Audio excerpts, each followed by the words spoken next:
What's up, everyone, and welcome to the Real Ones Canes podcast. He is Brandon O'Doy. Follow him on all the socials at Brandon_O'Doy. I'm Brian London. Follow me at Miami Radio Beast. It is episode 56. It is season 2, and we are just about a week away from the first game of the regular season for the Miami Hurricanes as they head up to Gainesville and take on the Florida Gators. We actually have football this weekend. I forgot that Florida State's going over to Ireland to play. So we actually have football this weekend, Brandon. But the Canes will get things started in Gainesville for week 1. And as you noted before we started, I exclaimed to you that there hasn't been really any media availability with the team. And as per the Mario way of doing things, he shuts things down about this time. And that's where we are right now. So we have not been able to talk to really anyone about what's going on in fall camp as we get closer to this game 1 against the Gators. Yeah, closer to game 1. Scrimmage just took place this past Saturday. Still no real readouts of that, but I mean, at the end of the day, Beast, there are no major issues that this team faces going into game 1, and that's really where you want to be. From an injury perspective, there's some things looming behind the scenes. You and I talked offline. Those things will come out in the days and possibly weeks to come, but I don't think they affect the immediate impact of the team that's going to show up and compete in Gainesville next weekend. I think what's most important for Miami right now is start solidifying the game plan for this game. It's too late to get in shape if you're not. It's too late to sort of, install offenses and plays and stuff. It's about scheme for Gainesville, scheme for, attacking this, Florida, defense and, trying to defend this veteran quarterback. And that's what you are going to do. Preparation. They had weightlifting today. They don't have practice.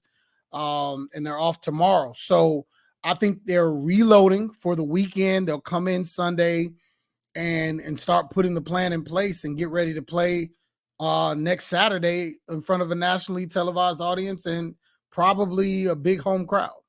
We will we'll dig into some more distinct X's and O's with this game next week, but I do want to talk on the surface about the quarterback situation in this game. Cam Ward, obviously for the Miami Hurricanes, there's a lot of Gator fans that are sitting there yelling in my ear that Mertz he's the real deal. Cam Ward is nothing compared to Graham Mertz and blah, blah, blah, blah, blah. I know you have you know a little bit about what's going on up at Florida. What are their thoughts on their quarterback and their confidence in him? Yeah, they're high on him. Lagway's not ready, the talented freshman. Yeah. I mean, he's probably going to have some packages like a Tebow, maybe some goal line stuff. He's a big human being. He walked by me in the facility and I'm just thinking, God, this dude is huge, but at the end of the day, it's going to be the veteran show. And why not? I mean, this is not a game you can afford to fool around with. Florida has a very, very difficult schedule. And this has got to be, it's hard to say if you're a Gator fan, this has got to be one of your wins. So you've got to come in this game. You got to be hitting on all cylinders. And they're already going to be down a couple key guys, some camp casualties. And so there's not a lot of wiggle room. You're going to want to go in with a very experienced young man. This guy's played in big games, not only here, but at his previous stop, which I believe was Wisconsin. So at the end of the day, they feel pretty good about him. You get some receivers in through the transfer portal. Hopefully some guys you've developed come up big. They got to play good defense. That's what SEC is about, that defensive front. Like that is what they've got. They've got to confuse Miami and give Miami problems up front because this is, even though there's talent, this is a new offensive line unit. It is not the same battery that Miami marched out there last year. And so what better time than to have success against a bunch of guys, in their first time out. You're not getting a FAMU or Bethune-Cookman opener. Like, you got to play football from the word go. So it's going to be interesting to see how both teams kind of coalesce around, figuring things out on the fly. How much stock do you put in Cam Ward is making his his first start as a Miami Hurricane, but it's not his first start in college football, and he's making his first start at the Swamp, but it's certainly not his first start on a tough road environment. So I feel like, yes, there's something to be said about what this is going to be like, first game jitters, all that stuff. There's always a couple of things to look at when you've been off for months and then you go through spring and fall and now you start the season again. But I have a ton of confidence in Cam Ward going up to Gainesville. Yeah, I think I like what Ward brings to the table. I mean, the Pac-12 is no slouch to play in. You play in road environments, on the road at Oregon, on the road at Washington. I mean, you've had some big-time matchups, even when he was at Incarnate Word, and I've checked behind him at both stops. I talk to coaches that I know at Washington State. I say, hey, is this guy the real deal? Like, yeah, he's the real deal. I talk to coaches at Texas State who were his coaches at Incarnate World, also friends of mine. This dude's the real deal. So I've checked him out with guys that I trust that are football dudes, and they say he's got it. And the thing that I recently learned about him from, a relatively new Miami staffer is that, he's got the moxie. He's got the swagger. I hate to say that because I know it's a buzzword for this university. And, he's a guy that's not afraid to be, confident in his ability. And you haven't really seen a lot of that.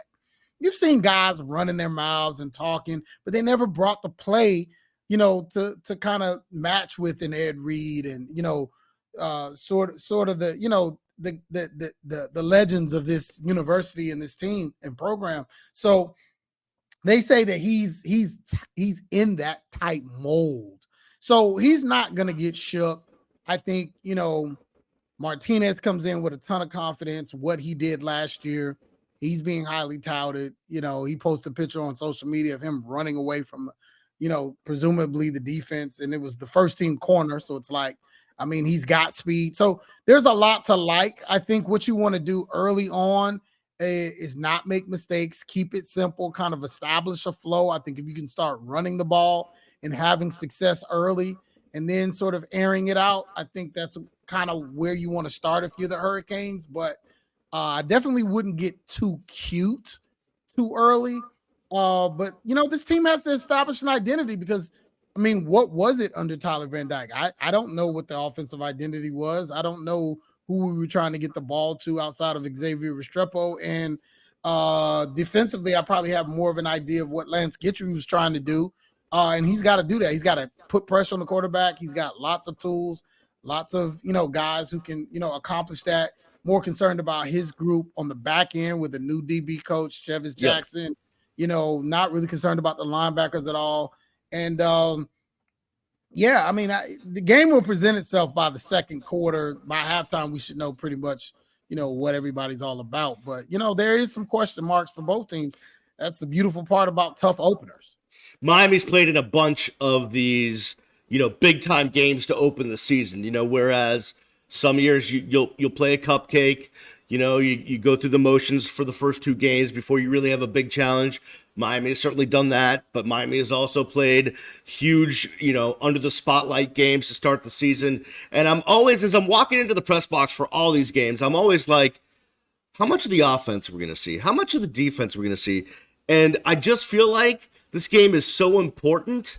I mean, look, they can still win the ACC without winning this game, but I don't think this team can afford to start the season with a loss because now minds start wandering. And if it's me, the loser gets fired. You're dancing around it, and I'm shocked at you. The loser gets fired. Well, I was gonna hold on. We're a week out of the game. I was gonna get to that in segment number 2, but no, you got to go blow the rundown. I'm telling you, the loser is fired. There ain't gonna be no holding back. It's all right, so win, and it's everybody's all in. They're all in. They're all in. There's no. So it ain't no vanilla stuff. If you want to go to the betting odds, which I track, The first head coach to be fired, the odds are Billy Napier is at the top of the list at 4-1. Sam Pittman from Arkansas is next at 5-1. But there's Mario Cristobal, kind of surprising. Mario Cristobal third at 6-1. It's not surprising. Why is it not surprising? It's everything they've been doing. This is what we've been talking about. I ran into a guy, and you'll be happy to know this. I ran into a guy this past weekend. It was big, high school football started down here in South Florida. The first games are tonight, 5 p.m. as soon as I get off of this broadcast. The bottom line is I ran into a guy. He says, "Brand, I love what you and Beast do." He said, "I listen to every episode the past year. You guys drop a lot of insider knowledge." And I shout out to him all the way from Minnesota. I guess he's originally from Miami, but he essentially said, "I listened to everything." And so it encouraged me because, I can have said something and a regular listener will know. I've been saying this consistently all off season. The loser gets fired. It's not a debate. And Miami knows that. Mario Cristobal knows that. He's all in. Do you see the money these guys are being paid? Do you see how you got one D tackle, went back and got Simeon Barrow, went back and got Tyler Barron? You got Messidor coming off, went back and got Sammy Brown, went back and got, Damian Martinez. You got the center. Everybody's coming in because this is it. I'm not saying that Mario Cristobal gets fired tomorrow, like the day after the game. I'm saying that will start a course of not believing in what is being purported and being sold. I want more grace for Coach because I feel like it's going to take longer to build. It's like the people who want to get rid of presidents after bad presidents. And then they're like, all right, let's get rid of the guy. Well, wait a minute. He needs time. She needs time. The person needs time to rebuild. You took 8 years to tear something down. Give me at least 8 years to build it back up. You know what I mean? That's fair. So at the end of the day, I think there needs to be time given. And I think Miami got away with murder in the early 2000s. They underfunded this program. They underfunded the recruiting departments. The facilities did not keep pace. Even the uniforms. Looking back at some of those uniforms, they were gross. And all the while, Alabama was building football fortresses. Auburn, Tennessee, all the Southeast. Ohio State, Texas. Terrible TV deals. Georgia. People who just didn't really get it. And the ACC's on Raycon Network. And it's the silliest thing. And you find yourself just 10 years removed from stardom. And then the next thing you know, you're 20 years removed from 2001. And here we sit at the door of the 24th season. And we're saying, if this doesn't come back right away, we're getting rid of Mario Cristobal. No, what about all those years you paid nothing and got away with murder? You have to pay for that. And yeah, it's not your fault. Yeah, you probably didn't even graduate from Miami by then. Yeah, you weren't a booster back then, but it doesn't matter. You have to fix the deficit. You don't get a chance to skip in this process. And so that's just the facts. But they're going to want his head if he loses, especially because Billy's at the top of the list. Yeah, but okay, I get you. But two things. I don't even know how we got here, but we're here. We're here. You mean to tell me that if they lose to Florida, but then run the table and win the ACC and go to the playoffs, you know that's not what I'm saying. That's not what I'm saying.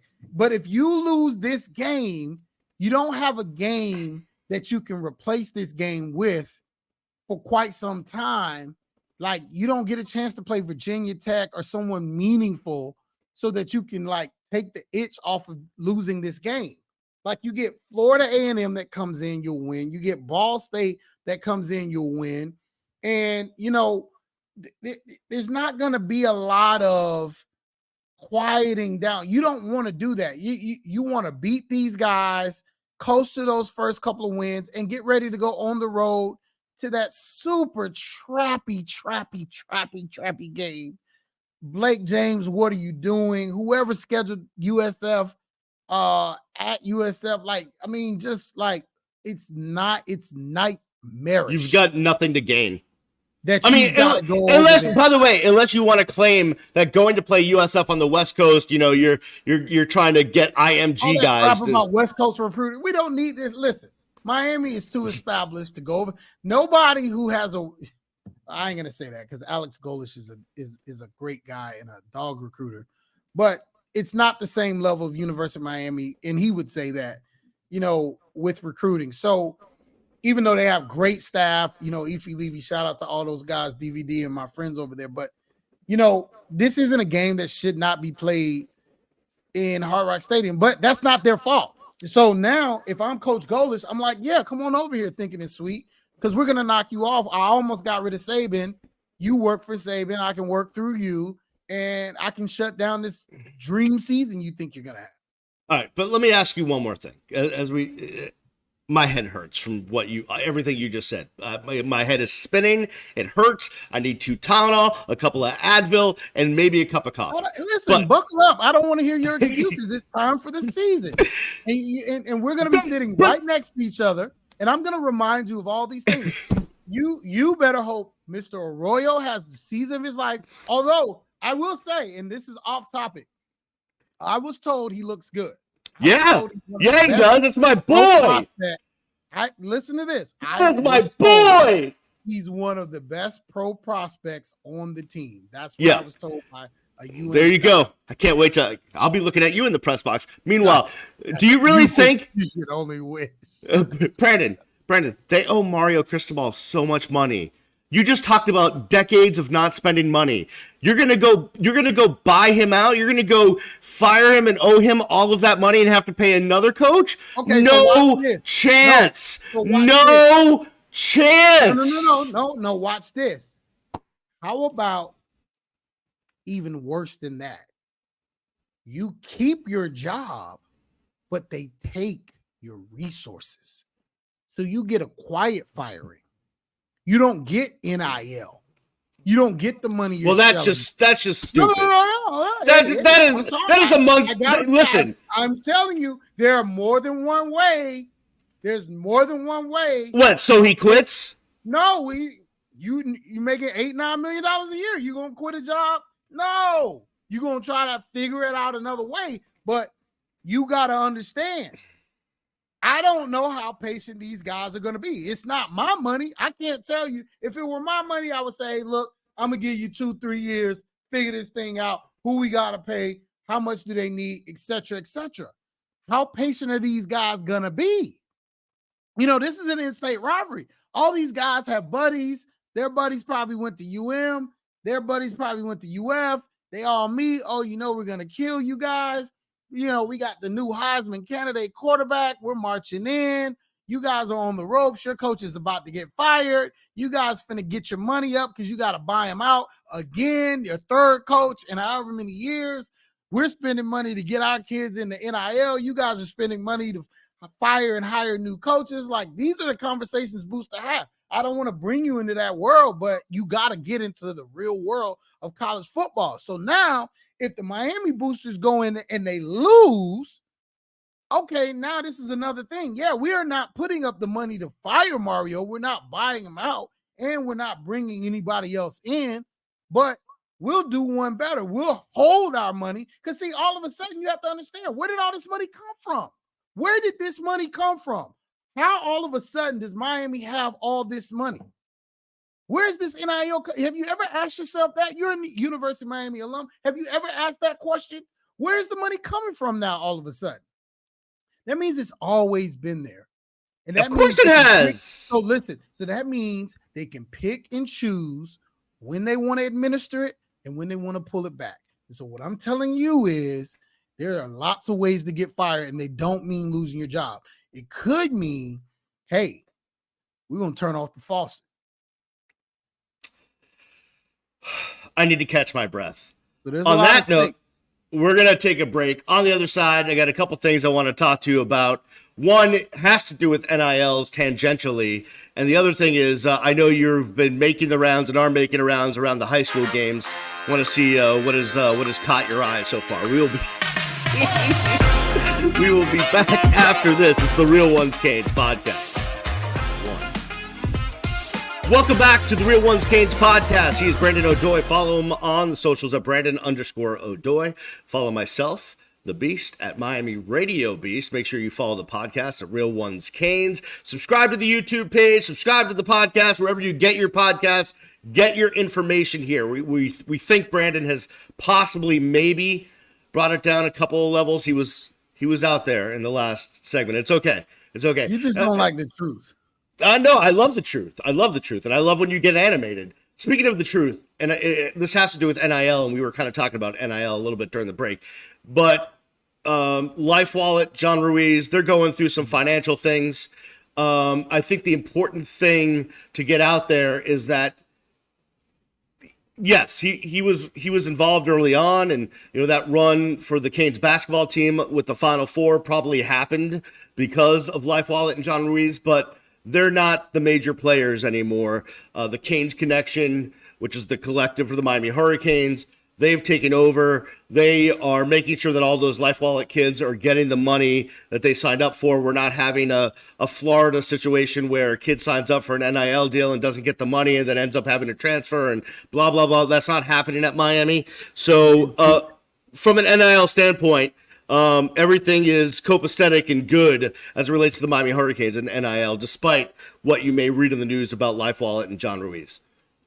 Yeah, and I want to give a shout out to John Ruiz and his crew. They did a very good job of blazing the trail of NIL. They played within the rules. They got out to a very fast start.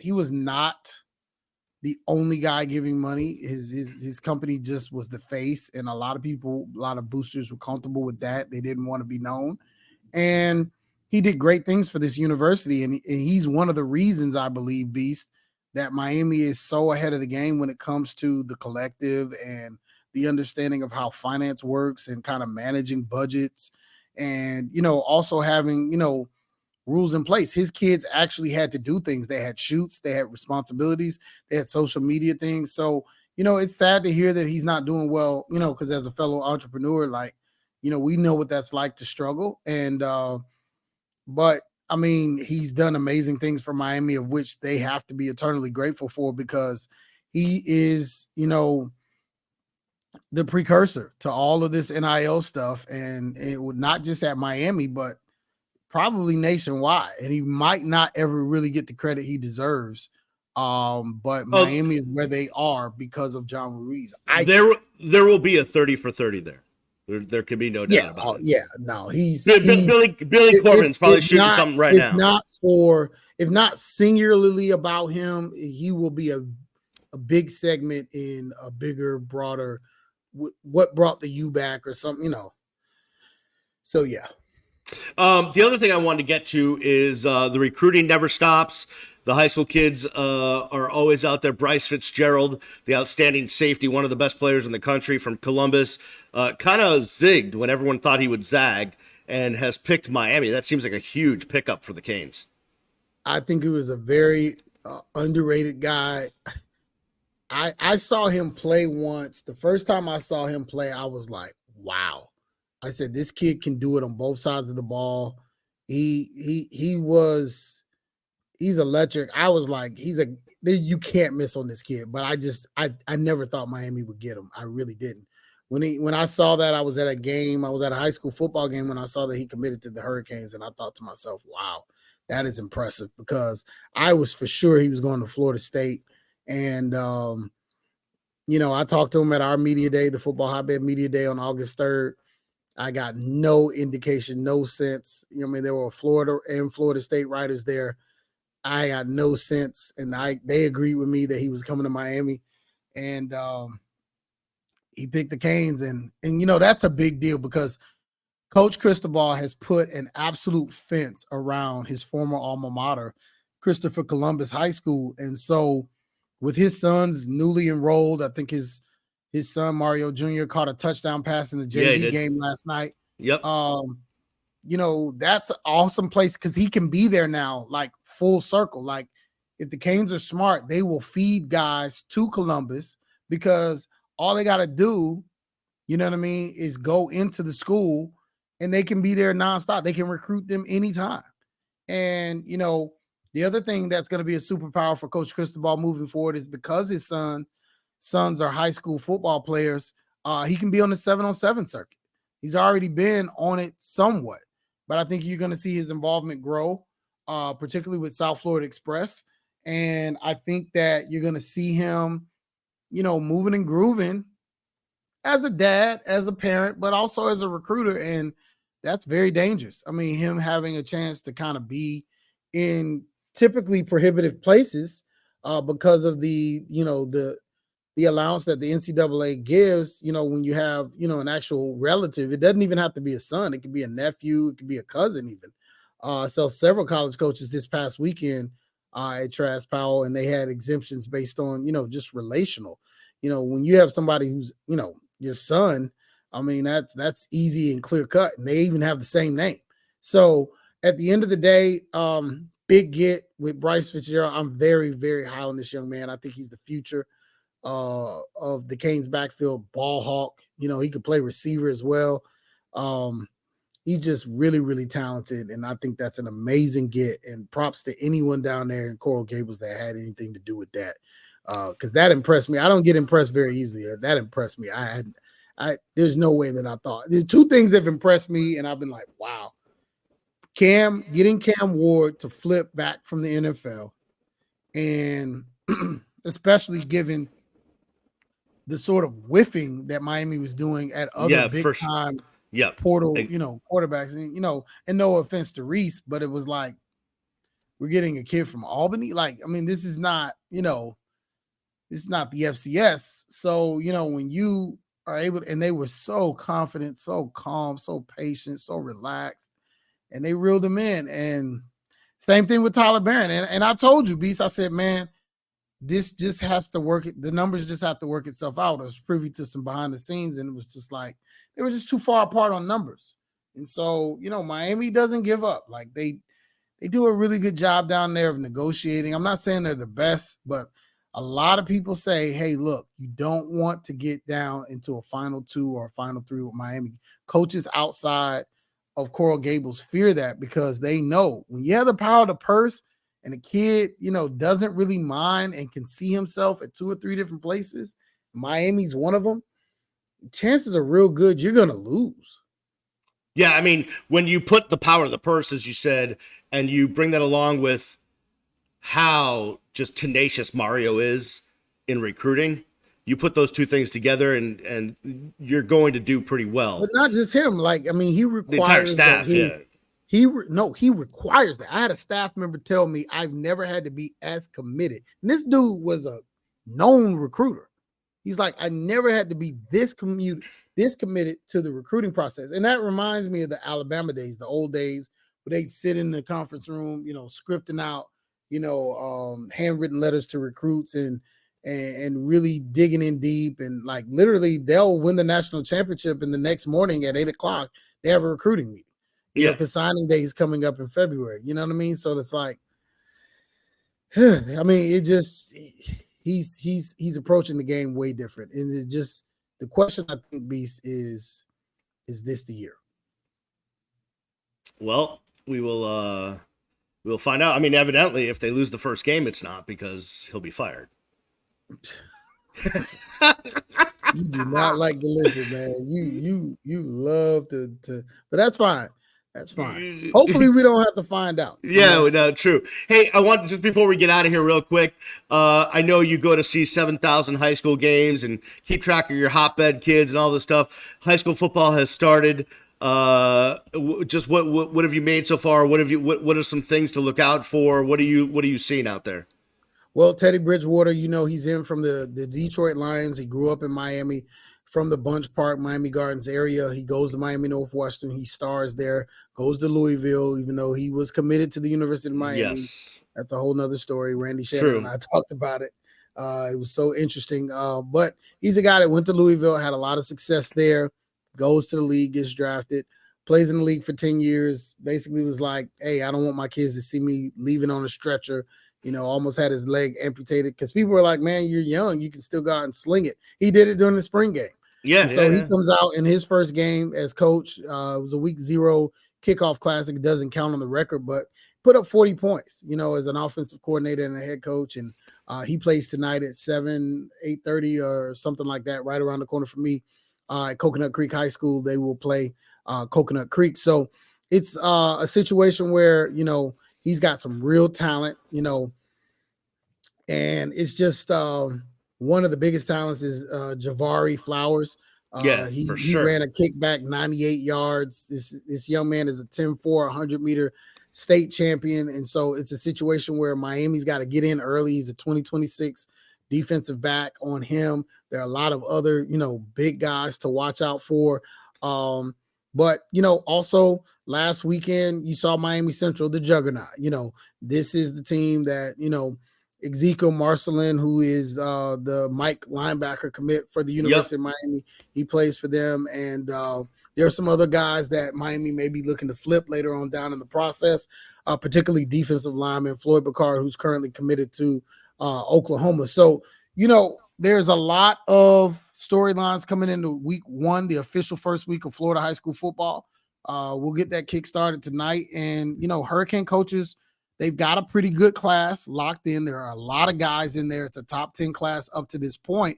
But there are going to be some guys that are lurking that they may want to, pry loose for some other programs. And they have talked about openly, they got to go out and win the games that they're supposed to win. That's why this Florida game is important, because now you got Ben Hanks, who committed to Florida over the weekend. You got V3, so Mr. Jones up there at Jones High School. You got a kid that can pretty much do it all on offense and defense, wants to be a two-way player. And so these are guys that Miami may target, who are committed to Florida. And if they can go in and beat Florida convincingly, and these are guys that, even though they're Florida legacies, I don't know, maybe they think about flipping to the Hurricanes. Maybe they see, this is the beginning of a nice run down in Coral Gables. I don't know.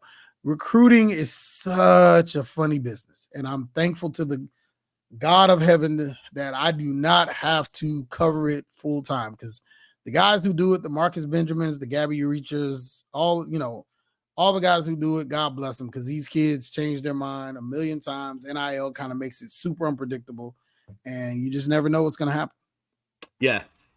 But I'm excited, man. I'm excited to see some of these major powerhouse schools in South Florida go and do their thing starting this weekend. And this is the big weekend. This is the Broward Showcase. You got St. Thomas Aquinas playing number 1 Bishop Gorman on ESPN. You got American Heritage, a top 25 rated team playing Milton, which is a top 10 team out of Atlanta, Georgia. The game tonight features Peachtree Ridge and Monarch, Miami Northwestern, Coconut Creek, and then you're going to see Chaminade Madonna with the number 9 ranking taking on not Bishop Gorman, but St. John Bosco from, Bellflower, California, in Southern California. So these are as big a games as you can get, and not to mention Western and Davie is taking on Hoover from Alabama. So South Florida football will be put to the test in this Broward Showcase. It's basically Broward versus the world. And, we'll see where, things land. And so, excited to get it all started. Yeah, no doubt. All right, that'll do it for us this week. Next week, we will definitely spend the entire show breaking down Miami against Florida, and we will lead you up until Gainesville. All right. I'm still trying to get over the first segment. I will do that after we get off the line. Second prize is your fight. All right, for Brandon, I'm Brian London, the Beast. We will see you next time on the Real Ones Canes podcast. Peace.